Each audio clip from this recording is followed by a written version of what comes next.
because we are tackling a really important topic, right? Enhancing lives through radical investments. And when I saw this topic, I thought, what does it actually mean to embark on radical investments? What does that look like? And do investors think about enhancing lives, or are you looking at whether business is going to be financially sustainable? What does it ultimately mean? So I'd love to start off with you, Div. Sure. So whenever you think about investing in a business, you think about the long term of that business. And enhancing lives means adding value. And if you're not adding value, that business is not sustainable. So you to think of it from the standpoint that, hey, if you're looking at it purely as an investment and purely for the returns, which you are whenever you're investing, but from a risk standpoint, it's reduced risk when it's adding more value, and enhancing lives definitely adding more value. Gavin. Sure. I would just add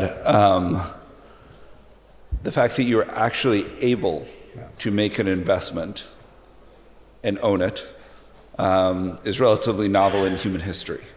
If you look at the long arc of history, kind of the 5,000 years that we have recorded, plus or minus, per capita GDPs were roughly flat for 4,500 years. There might be brief 50, 75, 100-year periods of peace, prosperity, where per capita GDPs came up a little bit. But in general, most people, they lived terrible lives, working really hard in agriculture. They died at 35 to 40. Almost everyone was illiterate. Child mortality was very high. Everything changed in 1500, and per capita GDPs around the world began to slowly and steadily increase. What changed? Just the fact that private property became a reality.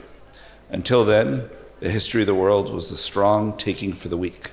Yeah. So why invest if someone stronger can come and just take it? So I'd just observe that capitalism has been by far the best force for improving and enhancing human lives in history.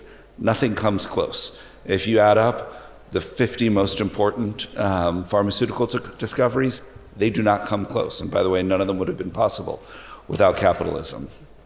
The second thing I would just say is I have never found, ever, in now nearly 30 years of being a professional investor, an investment, forget enhancing lives.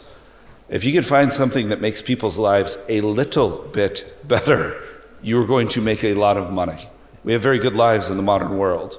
So I do think that the idea of enhancing lives through investments, it isn't radical, it's just foundational. The two go hand in hand. Exactly. And they're not mutually exclusive. Div, what I want to do as well, because I think it's important to understand where both of you come from, what you've done, and your experience has been. And I wonder if you could draw on investments that you saw, while you were growing up, while you were on your journey, that radically changed your lives, and importantly, helped you sort of look at opportunities that have brought you to this moment now where you're sitting on stage and you're telling us about how to do it. So Div, let's start with you. Investments that changed my life? Yeah. I think investments overall, if you look at the top 1,000 companies, the good part is they're not in the same industry. So I think opportunity exists in every industry, no matter which you pick, as long as you focus on it, you spend enough time, you learn enough about it, you create some sort of a knowledge edge where you know more about that space than others. I think you can enhance, from a return standpoint, what you get out of the SAM versus others. From a personal perspective, I found tech when I was very, very young. I loved tech from when I was very, very young, and it was a growing sector. And I built and sold 3 tech companies in the past within it, which allowed me to, and the exits allowed me to create enough capital for myself that I set up my family office about 15, 17 years ago, and I've been running that since. You also buried the lead because you started coding at 8, I think. 8 years old, you said? Yeah, I got lucky. I found what I loved doing when I was very young, kept doing a lot more of it, and then the compounding effect of that really helped. Fantastic. Gavin? Sure. I would say I've had 2 great privileges in my career as an investor. And the first one was in January of the year 2000. I worked at a large public equity manager in the United States that manages multiple trillions of dollars. And I was assigned to be the analyst covering small and mid-cap semiconductors. And I decided my best idea was a little company called NVIDIA, which at the time had, we'll call it $1 billion market cap. The firm I worked at bought roughly 15% of NVIDIA, and that meant we were NVIDIA's largest shareholder. And as a result, for nearly 3 years, I had the privilege of speaking to Jensen 6, 8, 10 hours a month. That was an incredible education for me as a young man. It gave me a deep and enduring love of both semiconductors and deep technology. And I would just say, in terms of influencing the world we're living in today, there had Jensen not, in 2014, spoke to early AI pioneers like Jeff Hinton, understood how well suited the GPU was for AI, for the matrix multiplication that kind of fundamentally underpins a lot of AI today, and pivoted his business to be focused on AI, I think we would be living in a very, very different world. The second privilege was I missed the Tesla IPO. I was traveling, but I had the great fortune, maybe a week before the lockup, to spend some time with Elon at Tesla's headquarters 6 months after it went public. It had a market cap under $2 billion. From a first principles perspective, the idea of electric cars made sense to me. They would be better in every measurable way than internal combustion engine cars, and they would also be good for the environment. And the fund that I managed acquired roughly 10% of Tesla, which I believe made that fund the largest shareholder of Tesla after Elon.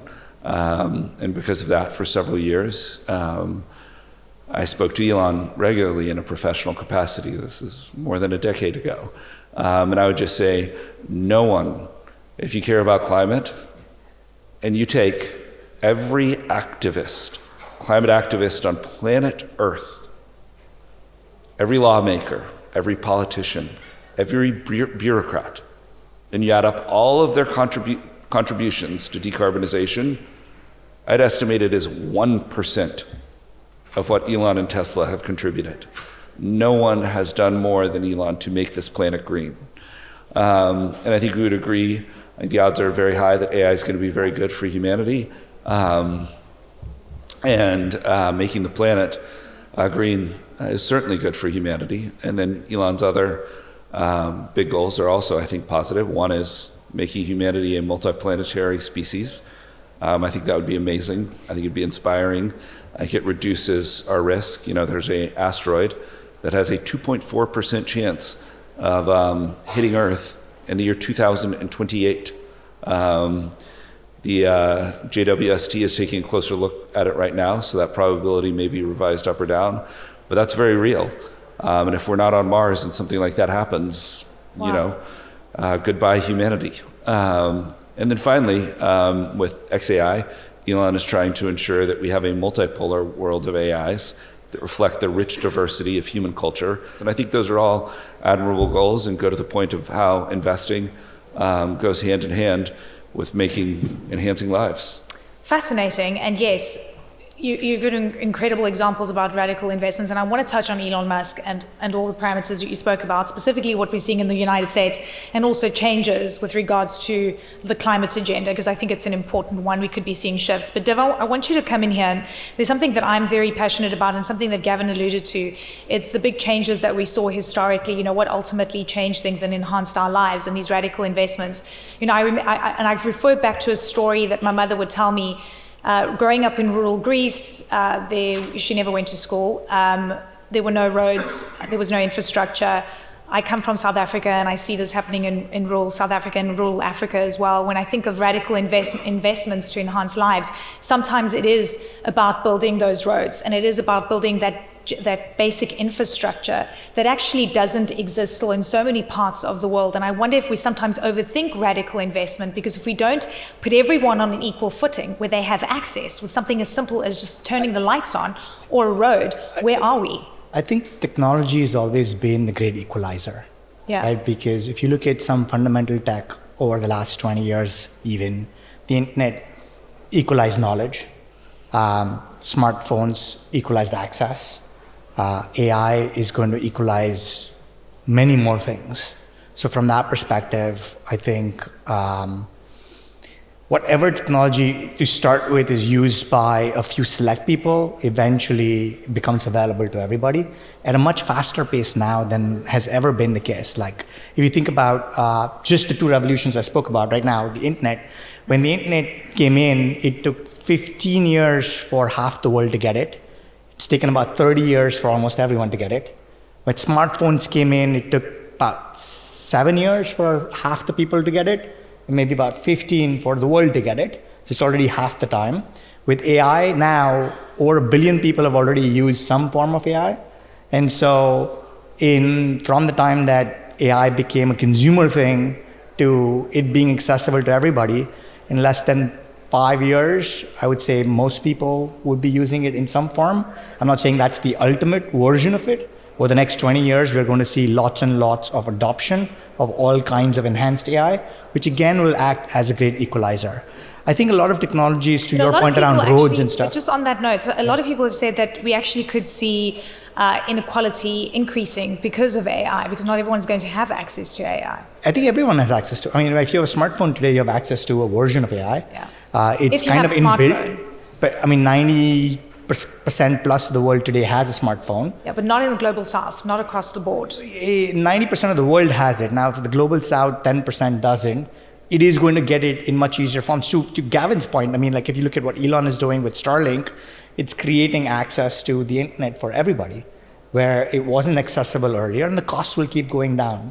So I think where it doesn't exist, it should, and in time it will. But it's been the fastest amount of time for people to get access to something as compared to every previous generation, right? I mean, to Gavin's earlier point, it's taken thousands of years of people not having access to basic stuff before some form of economic freedom was available to people by saying that, hey, if you own this, you will truly own it because of rules and laws and such. And as far as roads are concerned, I think even there, technology is helping reduce costs. So take another Elon company, for example, the Boring Company. They figured out how to basically reduce costs of digging a tunnel to 1/20th the cost of what it used to be, which means it becomes a whole lot more accessible to everybody. So I think all forms of technology will continue in some form to help humanity overall, to improve access and to reduce costs. And to my last point around AI being an equalizer, if you think about even the current form of AI, initially we thought that, it will affect these type of jobs and those kind of jobs, and we're thinking blue collar jobs. But if you look at the version today, most average people now have access to tools that get them above average responses and quality of information across everything, which basically means that if you were the 1% today, you now have to be that much more smarter or have to do that much more work to find something slightly different over and above what an AI response would be that would be available to anybody and everybody that has spent no time studying that topic. It's true. Okay, so we don't have a lot of time left, but there's a couple of things I want to touch on. I want to touch on, to your point, Gavin, you're talking about Elon Musk, and I think it's really important because here's a man, as you say, with frankly incredible amounts of radical investments and changing things and plugging into the climate agenda in a big way through Tesla and so forth, and now fully entrenched in the White House and has the ear of the US president.